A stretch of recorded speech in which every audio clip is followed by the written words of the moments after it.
Hi guys, welcome to a new video. In this video we'll be making this fitted pants trouser. It has gettor and allowance.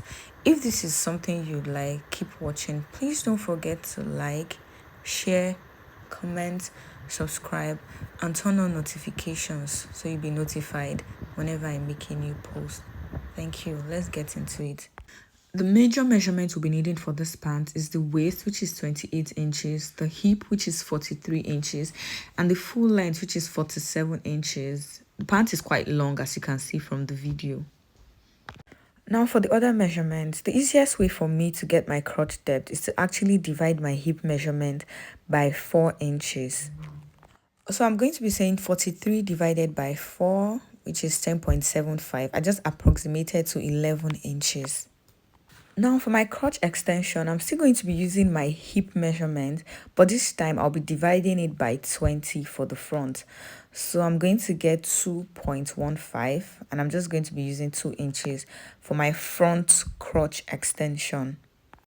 Now to know the amount of fabric to fold and cut out, an easy way I do that is to add my hip measurement divided by 4, which I approximated to 11 inches. Then I'm going to add my crotch extension, which is 2 inches, and I'm also going to be adding an extra 2 inches for allowance because I want this pant to have an allowance inside of it. So all in all, I'm going to be getting 15 inches, and that's what I'm going to be cutting on fold for the front part of this pant. I think that's all for now for what I need for the front, so I'll just go ahead and cut 15 inches on fold. After doing that, this is actually 15 inches on fold. I'll go ahead and rule a line across. This is going to serve as my waistline. From then, I'll be taking my tape and coming down by 11 inches, which is going to serve as my crotch line. So I'm just marking it on 2 points. As you can see, that's 11 inches. I'll use my ruler to extend a line across. Now after marking my crotch line, that's my crotch line, the next line is actually the length of this pant, but I'm just going to be using the full fabric as the length because I cut out 48 inches, so that is going to be the full length of this fabric. Now on my crotch line, I'm going to be marking my hip divided by 4. I'm going to be adding 1 inch to serve as my allowance, and I'm also going to be adding another 1 inch to serve as my allowance, but this time around this allowance will be for the crotch area. So that's a total of 2 inches. I'm going to go ahead and mark the exact same thing on my waistline, just like you see me doing. I'm marking the exact same thing on my waistline.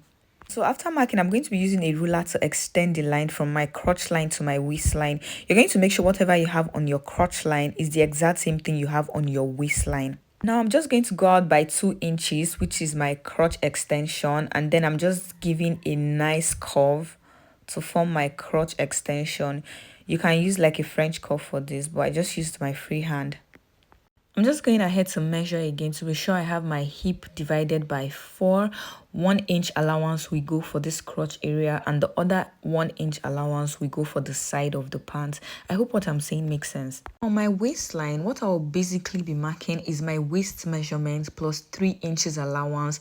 1 inch of the allowance is going to go for the crotch area. The other 1 inch allowance is going to go to the side, and then 1 inch is going to serve as my dart allowance. So that's basically all I'm marking for this point. After marking the point, I use the curve to connect it into my crotch line, just like you see me doing. The next thing to do is to get the midpoint of this pant, and I think this was 15 inches, so this is 7.5 inches. Whatever measurement I'm going to be marking, I'm going to be dividing it equally on both sides to give this trouser a straight, accurate fit. So on the lower part of this trouser, I'm just going to be marking the 15 inches divided by 2 to get the midpoint. So I'm marking the midpoint here. Now on the bottom part of this pant, it depends how wide you want it to be. So you can choose to make yours 5 inches, 6 inches, 7 inches. That's on both sides, depending on how wide you want it to be. But I wanted this trouser to have like a really slim fit. So I'm actually marking 4 inches on both sides. 5 inches plus my allowance, because this is going to have 1 inch allowance on all sides. So this is me marking 5 inches on both sides. Now, after marking the point, just come up a little bit. The next thing to do is to carefully slant this line into your crotch line, just like you see me doing. I wish I had a very long straight ruler to slant it a little bit, but this is the best way to achieve a very nice fit. Just carefully slant it, carefully and slowly into where it is supposed to be. So by the time you are done, this is exactly what you have. Trust me, guys, this gives a very, very nice fit. In case you don't understand what I'm saying, please watch carefully what I'm doing. I'll go ahead and cut this out. Just follow the lines carefully and cut it out. And that will be all for the front part of this pant. It's actually very easy. So after cutting, this is what it looks like. I'm going to set it aside and then we're going to work on the back piece. But before I do that, I'm going to go ahead and measure my crotch area. What do I have? I had 15 inches, so I'm going to set it aside. An extra measurement needed for a pant is the lap measurement, and mine is 28 inches. But what I'm going to do is to add 4 inches to this 28 inches, which is going to give me 32 inches. This 4 inches is going to serve as like the ease, something that enables you to be able to bend down when you're wearing your pant trouser. It's usually added to the lap measurement. So now I have 32 inches. So now I have 32 inches as my lap measurement. And the lap measurement, I usually mark mine on my crotch line. So I'm going to minus what I have, the 32, what I have from the front, from the 32 inches. Remember, I just measured it and I had 15 inches for my front. So I'm going to be saying 32 minus 15, which is going to give me 17 inches. Now, this 17 inches is what I'm going to be using to fold out the back. Hope this makes sense, because this is like the easiest way to cut a pant trouser. But I'm going to add 1 extra inch just for my cutting allowance. So I'm going to cut out 18 inches. So as you can see from the tape, that is actually 18 inches. Another thing to note is that the back is at least 1.5 inches to 2 inches longer than the front. So if the person has like a very big butt, you can do 2 inches. But for normal average size people, you're going to be using 1.5 inch. So what I'm going to do is to mark my waistline, and then I'm going to come out by 1.5 inches. I'm going to go down by 1.5 inches. So I actually made a mistake. I marked 2 inches. I'm just going ahead to correct it and mark 1.5 inches. After marking that, I'm going to be drawing a straight line across it, just like you see me doing. Now, after drawing the line and extending it, I'm going to be taking the front part of my pant trouser and placing it below the line that I marked. Just see, place it on the exact line. Yes, on the line that you marked. So that's where you're going to be placing the front part of this pant. Now, after doing that, I'm going to go in from the front by 2 inches and I'm going to mark a point there. And then I'm going to go up by that 1.5 inches that I marked. So that's where that 1.5 inch comes into place. Then I'm going to measure the exact same thing I have on my waist and then slant it from that 1.5 inches that I went up by to the actual line that it is supposed to be. So I'm going to use a line to connect it in a slant. Please just watch what I'm doing. So if you measure the waistline of the front and the back, you see that they are actually the same. Now remember, for my back crouch measurement, I had 17 inches. So what I'm actually going to do is to add 1 inch in that crotch area and add the other 1 inch on the other side of the pants. So if you have more than 2 inches, you're going to add just 1 inch on the side of the pant and add the extra numbers that you have on the crotch area. I hope this makes sense. Now the next thing I'm going to do is to connect my line from my waistline to my crotch extension. So I'm going to go in by 1 inch and mark a point there. Then I'm going to connect it to my back crotch, just like you see me doing with a chalk. Just rule the line so it will be easy to see. Extend the line to the back, and then I'm going to use my cuff to extend it to the waistline. After doing that, I'm going to go up by 1 inch, and then I'm going to get my extension curve. So just curve it. I'm using my free hand. Just give it a nice little curve, and that will be all for the back. Now the reason for going in by 2 inches from the back is that the back is usually very flat.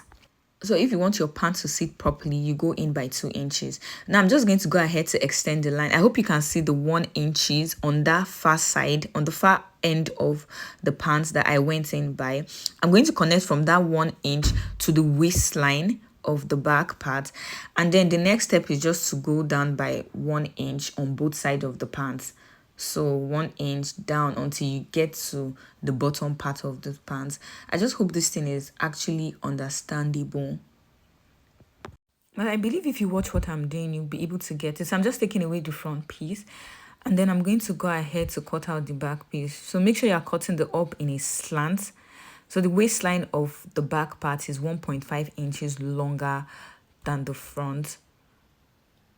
So after I've gone ahead to cut it out, this is exactly what the back looks like. Now, if you want to get a nice getto for your pant, by getto I mean that ironing line that is at the middle of your pant trouser. You're going to be sewing both legs separately. So what I'm doing now is actually placing one side of the front and one side of the back. So this is a complete one leg of a pant. So I'm just going to be marking 1 inch. Remember, I left allowance of 1 inch on all sides. So you can go ahead to pin this down to make it very easy for you to sew. So I'm just going ahead to pin this down, after which I like to use my tape to mark 1 inches down so my lines can be very accurate and straight. So you can go ahead to do it if you want. If you don't, you can also try to follow the lines from your sewing machine. I'll go to my machine and sew 1 inches on both sides. I'll do that, bring it back and show you what it looks like. So after I was done sewing, I went ahead to serge the edges. I used a white weaving thread so you can see properly how wide the allowance is. I did that for both leg of the trousers. So the next thing to do is actually taking my dart measurement. I added 1 extra inch to this pant when I was cutting for the dart intake. So I'm just marking darts the same way we usually mark our darts. You come down by 6 inches. Take 1/2 inches on both sides and then just get your dart leg. It's the actual way we mark that. I'll repeat the same process for the other side of the pants. That's for the back of the pants. I decided not to use a dart for my front. I decided last minute. So I'm just going to go ahead and cut out the 1 inch that I left for the front dart. I decided not to have a dart in front. I feel like it is nicer if the dart is just at the back. But you can do whatever you want to do if you're making for yourself or for somebody. So after I've gone and taken in the dart for the back, as you can see, the front is now wider than the back. So I'm just going to go ahead and cut out that 1 inch that is actually supposed to be my dart for the front. I hope this makes sense. Please just watch what I'm doing. Or you can also choose to take in your dart for the front if you like. It's just based on preference. So I'm just going to cut it out, the part that is supposed to serve as my dart for the front, so it will actually be equal with the back. After doing that, I'll repeat the same thing for the other leg of the pants. So just place the front and the back together and cut out the extra. So now that I'm done with that, the next thing to do is to actually join the 2 legs of my pants together. But before I do that, I'll be ironing thoroughly to get my getto line. I'm not exactly sure what they call it, but it is actually called getto, how I know it. So just to iron, to get that line, the iron line, is it called crease line for your pants? So just make sure all the sides of your allowance, they are touching each other. You can see me trying to make sure that they are touching. Just make sure that they are touching allowance to allowance and give this a very nice press. So now that you have folded your pant like this, 1 leg each, you're going to give it a very, very good press. That's how you achieve the getto line easily. It's the best and easiest way to get it, because right now you're not done with the pant. So most of the ironing that you give this, especially when you iron it thoroughly, it stays with the pant. It gives it a very nice finish. I've done that for 1 leg of the pants. This is me doing for the other leg. This is water that hasn't dried up properly, so forgive it for looking this way. When I was done ironing both legs, this is exactly how the pants was looking. Now the next thing to do is to join this pants from the front through the crotch area to the back. So watch what I'm doing. You're just going to be placing them right side facing each other from the front and so straight to the back. So you can go ahead to pin this down. Then for the crotch part, make sure that the crotch, they're actually touching each other. Just make sure, use a pin to be sure that they are accurate. So just go ahead, pin it down very well so that when you turn it to the right side, it will not shift. At the middle of your trousers, sometimes it looks like they are not properly aligned. Make sure you align them properly. Then go ahead and pin the back down. So this is me trying to pin it down properly.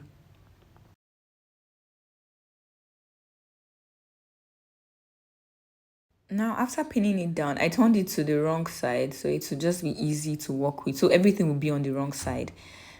And this is how it is looking. You can already see my pins. Now, the next thing I'm going to do is to mark out where I want my zipper to be, because I want my zipper to be at the back.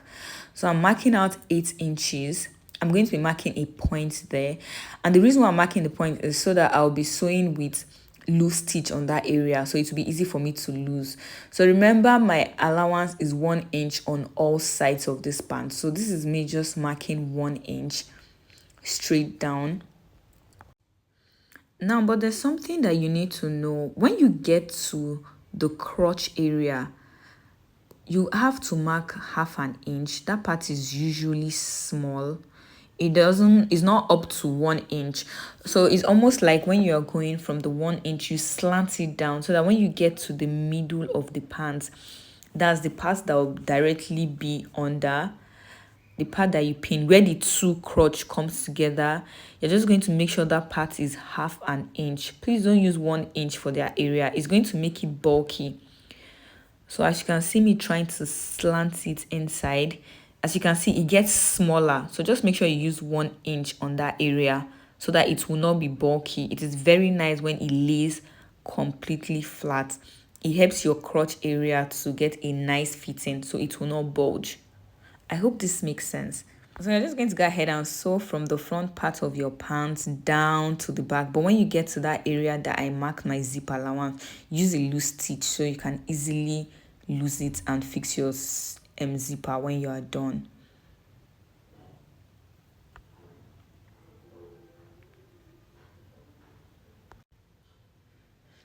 So I'm just trying to measure it out again to be sure. So that's the part that will have the loose stitch so I can easily take it out. I'll go to my machine now and then I'm just going to sew it. When I was done, this is exactly what it looks like. And I'll just turn this over to the right side so you can see how neat it came out. Now, this is the part that joined each other. As you can see, it is very accurate. It is very aligned. So that's how you want your bottom crotch area to be like. So this is exactly what the pant is looking like. As you can see, the gettor came out very nicely. This is exactly what the pant looks like. The next thing I'll do is to go ahead and cut out the band for this pant. Now, the next thing to do, I've gone ahead to cut out my band. My band is 1.5 inches long and at least, I think, 33 inches wide. I ironed an interfacing on it to make it a little bit hard. Now, I'm placing this on the wrong side of this pant. You place on the wrong side of the waistline and then you sew it down. Just open it a little bit and sew it down. Now, while I was done sewing, after I was done sewing, this is what it looks like. The next thing is to push this inside and then use the outer part to cover it. Then go to your machine and stitch it down. If you want a proper tutorial on how to cut a band and attach, please let me know in the comment section. Make sure you are stitching this as close as possible. Attach your zipper and hem the tip of this pant and you are done. So after I was done, I was trying to test it out. This was late in the night, so the picture is not very clear. But as you can see, this pants came out very fitted, nicely snug, and comfortable enough for me to bend down. So this is the end of this tutorial. If this is something you like, please don't forget to leave a comment, share, subscribe, turn on notifications so you'll be notified whenever I make a new post. Thank you so much for watching and I hope to see you in my next video. Bye.